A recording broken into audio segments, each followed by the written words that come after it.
বলতে যদিও আপনি সব বিষয় নিয়ে বেশ স্বাচ্ছন্দ্যে সাবলীল ভঙ্গিতেই বলেন, আলোচনা করেন।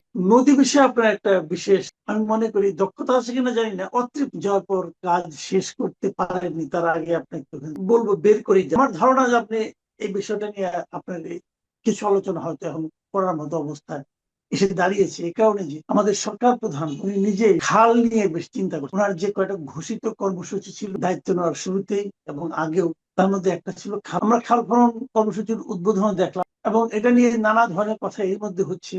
অনেকে বলছেন যে ওনার মধ্যে অনেকে পিতা শহীদ রাষ্ট্রপতি জিয়াউর রহমানের ছায়া দেখছেন, আবার অনেকে বলছেন জিয়াউর রহমান সাহেব যখন এটা করেছিলেন তখন সেই যে বাস্তবতা ছিল এখন তো আর সেই বাস্তবতা না। কাজে এই সময় এটা করাটা কি কেবলমাত্র স্টান্টবাজি নাকি আসলে এর কোন রকম উপকারিতা? আমি যদি আরেকটু ডিপে যেতে চাই সেক্ষেত্রে আমি বলবো আপনার কাছ থেকে আমি হয়তো এটাও জানতে চাই খাল খনন করলে কিভাবে করলে কি হতে পারে, অথবা যেভাবে হচ্ছে এটা, এই সবগুলি প্রশ্ন একবারে করলাম, আপনি একটা একটা করে অল্প অল্প করে জবাব দেন, তাহলে সেখান থেকে হয়তো আমি আবার একটা সাপ্লিমেন্টারি কোশ্চেন করতে। এটা একটা বড় ধরনের উদ্যোগ।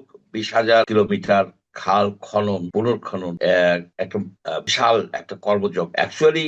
যে এটা প্রেসিডেন্ট জিয়াউর রহমান যে খাল খনন কর্মসূচি নিয়েছিলেন আজ থেকে 47 বছর আগে, তারই একটা ধারাবাহিকতা হিসেবে আমি এটাকে দেখি। জিয়াউর রহমান সাহেব এই 1976-এর নভেম্বরে আপনার উলসি এবং যদুনাথপুরের এই দুটো জায়গার মাঝে যে বেতনা নদী খননের মাধ্যমেই কিন্তু এই কাজটা শুরু হয়।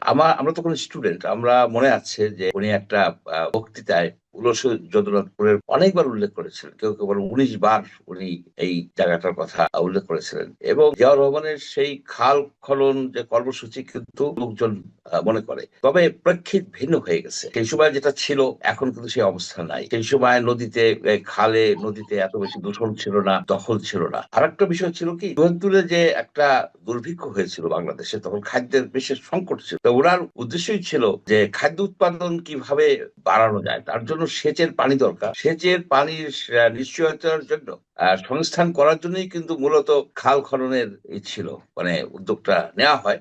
সাথে সাথে মৎস্য চাষও হয়েছে, অটোমেটিক্যালি মৎস্য চাষও হয়েছে। কিন্তু এখন যেটা উদ্যোগটা নেওয়া হয়েছে, এখন আপনার খাল তো আর নতুন করে খনন করা দরকার নেই, কারণ খাল কিন্তু অনেক আগে থেকে ছিল। মোগল আমলে খাল ছিল, পাকিস্তান আমলে খাল ছিল, প্রাকৃতিক খাল ছিল, অনেক খাল কাটা কাটা হয়েছে। জিয়াউর রহমান অনেক খাল কেটেছেন, সঠিক হিসাব পাওয়া যায় না। 500 কিলোমিটার নতুন খাল কেটেছে, আবার বাকি প্রায় 5-6 হাজার, টোটাল 6,000 কিলোমিটার পুনর্খনন করা, টোটাল 6,000 খাল পুনর্খনন মানে সংস্কার করা হয়। খাল সাধারণত বাংলাদেশে যেটা হয় যে আপনার পলি পরে, তো অব্যবস্থাপনা, পলি পড়লে কিন্তু খাল আপনার বন্ধ আচ্ছা, হয়ে আমি যায়, বিশেষ করে। আপনাকে একটু থামাই একটা জায়গায়। আমরা তো আসলে শৈশব থেকে যে খাল বিল নদী নালা এগুলি দেখে দেখে আসলে খালের প্রয়োজনীয়তাটা কেন, খালে কি হয়, খাল থাকলে কি লাভ হয়, না থাকলে কি লস হয়, আগে কি লাভ হতো অথবা এখন কি লাভ হওয়ার সম্ভাবনা, একটা খাল খাল থেকে আমি কি লাভ পেতে পারি এই। প্রথমত আপনার খালের মাধ্যমে পানি গ্রামের ভিতরে আসে,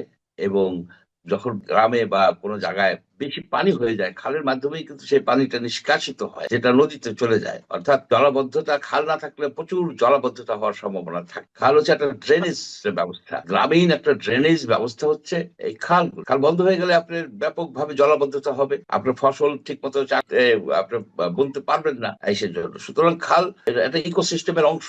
তবে অনেকেই ভাবে কি খাল মনে হয় একটা আলাদা জিনিস। নো, খাল নদীরই অংশ, নদীরই একটা পার্ট, কারণ খাল তো নদীর সাথে সংযুক্ত। এই যে শাহপাড়া খাল, যেটা প্রাইম মিনিস্টার আমাদের প্রধানমন্ত্রী তারেক রহমান সাহেব উদ্বোধন করলেন, এটা কিন্তু দুইটা নদীকে সংযোগ করে, ঢেপা নদী পুনর্ভব। ঢেপা নদী থেকে পানিটা এসে পুনর্ভবার দিকে যায়, ওইখানে স্লোপ আছে। এখন এই যে যায়, এখন তো যেতে পারে না, এখন খাল সেখানে বন্ধ হয়ে গেছে, মানে হয়ে গেছে, কি বলে যে সিল্টেড হয়ে গেছে, পলি পড়ে গেছে, জায়গায় জায়গায় বন্ধ হয়ে গেছে। এখন সেটাকে যদি চালু করা যায়, তাহলে বর্ষাকালে ঢেপা নদী থেকে পানি এখানে আসবে, প্রবাহিত হবে, এবং পানি আপনি রেগুলেটরের মাধ্যমে ধরে রাখবেন। সেই পানিতে আপনি হাঁস চাষ করতে পারবেন, মাছ চাষ করতে পারবেন, ইরিগেশন করতে পারবেন।